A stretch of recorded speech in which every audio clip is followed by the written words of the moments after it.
Kanipakam Vinayaka temple మన ఇండియాలో 30 లక్షలకు పైగా టెంపుల్స్ ఉన్నాయి. ప్రతి టెంపుల్ వెనుక ఏదో ఒక చిన్న స్టోరీ ఉంటుంది. అలాంటి వాటిలో మన తెలుగు రాష్ట్రంలోని చిత్తూరు జిల్లాలో ఉన్న కాణిపాకం వరసిద్ధి వినాయక టెంపుల్ ఒకటి. ఈ టెంపుల్లో అనేక మిస్టరీలు దాగి ఉన్నాయి. అయితే ఈ విగ్రహాన్ని ఎవరు చెక్కలేదట, దానంతట అదే వెలిసింది. అయితే ఆ విగ్రహం సంవత్సరం పెరుగుతుంది. ఈ పెరుగుతుంది ఒక మిస్టరీ. అయితే కొన్ని విగ్రహాలకు వినాయకుడి పొట్ట చుట్టూ ఒక పాము ఉంటుంది. అయితే ఆ పాముకి వినాయకుడికి ఉన్న కనెక్షన్ ఏంటి అని చాలా మందికి తెలియదు. ఆ పాము టెంపుల్లో అక్కడక్కడ తిరుగుతూ కనిపిస్తూ ఉంటుందట.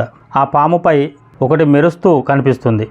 అది పాము తలపై మణి ఉంటుందని అంటారు. ఇంకో మిస్టరీ ఏంటంటే ఇక్కడికి వెళ్ళి ఎవరైనా అబద్ధం చెబితే 6 నెలల్లోపు వారిని అనేక సమస్యలు పట్టి పీడిస్తుంటాయట. ఇక్కడ వచ్చి తీర్థం తాగితే మనుషులకు ఉన్న రోగాలు పోతాయంట. ఈ వినాయక టెంపుల్ ను పాండవుల మనవడు కట్టించాడంట. ఇన్ని మిస్టరీలు ఉన్న ఈ టెంపుల్ మిస్టరీ ఏంటి అనే మరిన్ని విషయాలు తెలుసుకుందాం. ఈ టెంపుల్ వెనుక ఒక పెద్ద చరిత్ర ఉంది. కాణిపాకం అసలు పేరు విహారపురి. ఒకప్పుడు ఈ గ్రామం చోళుల పరిపాలనలో ఉండేది. 1000 సంవత్సరాల క్రితం ఈ ఊరి పేరు కాణిపాకంగా మారింది. అలా మారడానికి రీజన్ ఈ టెంపులే.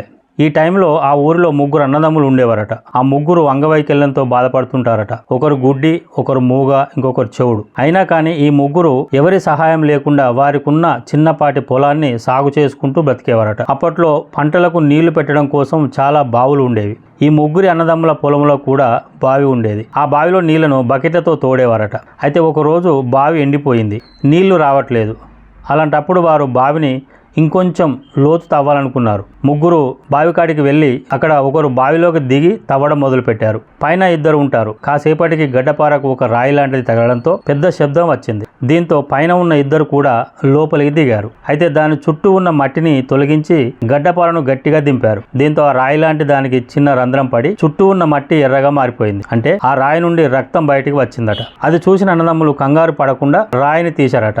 ఆ రాయిని తీయగానే అక్కడ నీళ్లు వచ్చాయట. ఆ నీళ్లు వీళ్లకు తగలగానే వీరికున్న అవిటితనం మొత్తం పోయిందట. అప్పుడు ఆ 3 నీటితో ఆ రాయిని శుభ్రం చేస్తే అప్పుడు దానికి వినాయకుడి విగ్రహంగా కనిపించింది. దీంతో చుట్టుప్రక్కల గ్రామాల వారికి తెలిసిపోవడంతో అందరూ వచ్చి చూసేసరికి ఆ విగ్రహం బావిలో తేలుతూ కనిపించిందట. దీంతో అక్కడి ప్రజలు పూజలు చేయడం ప్రారంభించారు. ఈ ఛానల్ని లైక్ చేయండి, సబ్స్క్రైబ్ చేయండి.